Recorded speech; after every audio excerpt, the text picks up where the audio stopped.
ನಮಸ್ಕಾರ ಸ್ನೇಹಿತರೆ, ನಾಲೆಡ್ಜ್ ಕನ್ನಡ ಚಾನಲ್ಗೆ ಸ್ವಾಗತ. ಇವತ್ತಿನ ವಿಡಿಯೋದಲ್ಲಿ ತರಕಾರಿ ಒಗಟುಗಳನ್ನು ಬಿಡಿಸೋಣ ಬನ್ನಿ. ನಿಮ್ಮ ಉತ್ತರ ಸರಿಯಾಗಿದ್ದಲ್ಲಿ ಕಮೆಂಟ್ಸ್ ಮೂಲಕ ತಿಳಿಸಿ. ಮೊದಲನೆಯ ಒಗಟು, ಅಂಚಿಲ್ಲದ ಎಲೆ ಯಾವುದು? ಗೆಸ್ ಮಾಡಿ ನೋಡೋಣ. ಇದು ತಂದು ತರಕಾರಿ ಹೆಸರಾಗಿರುತ್ತೆ. ಬೇಗ.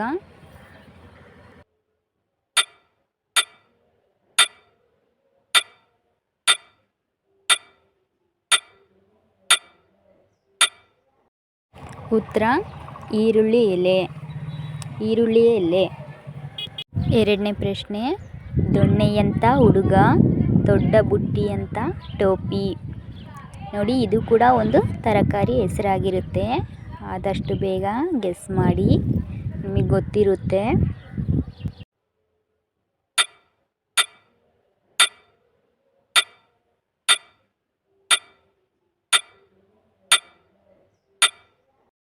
ಉತ್ತರ ಬಂದ್ಬಿಟ್ಟು ಅಣಬೆ. ಇದು ಕೆಲವೊಬ್ಬರಿಗೆ ತುಂಬಾ ಫೇವ್ರೇಟ್ ಆಗಿರುತ್ತೆ. ಇದು ಹೊಲದಲ್ಲೆಲ್ಲ ಸಿಗುತ್ತೆ. ಮೂರನೇ ಪ್ರಶ್ನೆ, ಆಳುದ್ದ ಮರ, ಬೆಳ್ಳನೆ ಹೂವು, ಚೋಟುದ್ದ ಎಲೆ. ಆಳುದ್ದ ಮರ, ಬೆಳ್ಳನೆ ಹೂವು, ಚೋಟುದ್ದ ಎಲೆ. ಗೆಸ್ ಮಾಡಿ ನೋಡೋಣ.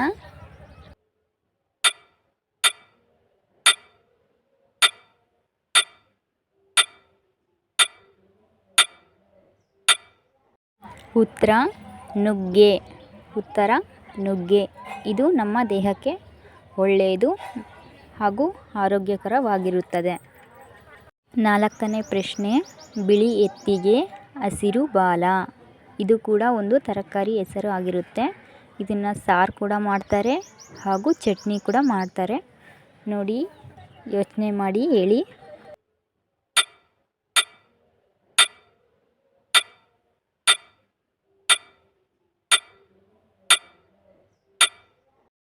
ಉತ್ತರ ಮೂಲಂಗಿ. ಹೌದಲ್ವಾ? ಇದು ಸಾರು ಕೂಡ ಮಾಡ್ತಾರೆ ಹಾಗೂ ಚಟ್ನಿ ಕೂಡ ಮಾಡ್ತಾರೆ. ಕೆಂಪು ಕೋಟೆಯೊಳಗೆ ಬಿಳಿ ಸಿಪಾಯಿಗಳು. ಕೆಂಪು ಕೋಟೆಯೊಳಗೆ ಬಿಳಿ ಸಿಪಾಯಿಗಳು. ಯೋಚನೆ ಮಾಡಿ ಹೇಳಿ, ಇದು ತುಂಬ ಇಂಪಾರ್ಟೆಂಟ್.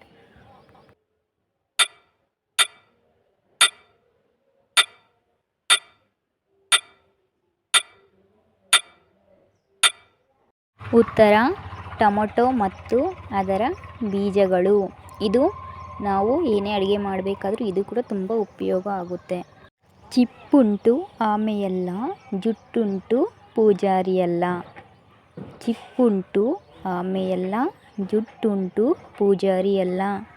ಹಾಗಾದರೆ ಇದು ಯಾರು? ನೋಡೋಣ.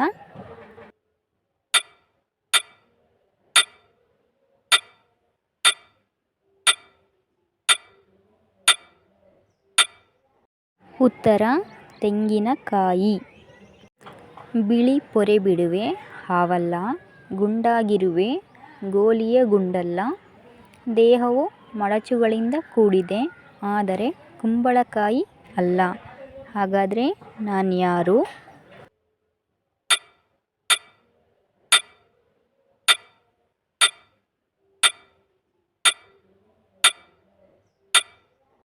ಉತ್ತರ ಬೆಳ್ಳುಳ್ಳಿ. ಮುಳ್ಳಿನ ಮೇಲೆ ಮೊಟ್ಟೆ ಕೂತಿದೆ. ಮುಳ್ಳಿನ ಮೇಲೆ ಮೊಟ್ಟೆ ಕೂತಿದೆ. ಇದೇನು? ನೋಡಿ, ಯೋಚನೆ ಮಾಡಿ ಹೇಳಿ.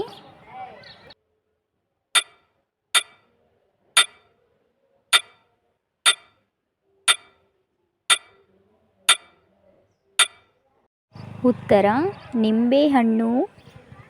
ವಿಡಿಯೋ ಇಷ್ಟ ಆದರೆ ಲೈಕ್ ಮಾಡಿ ಹಾಗೂ ಸಬ್ಸ್ಕ್ರೈಬ್ ಮಾಡ್ಕೊಳ್ಳೋದನ್ನು ಮರೆಯದಿರಿ.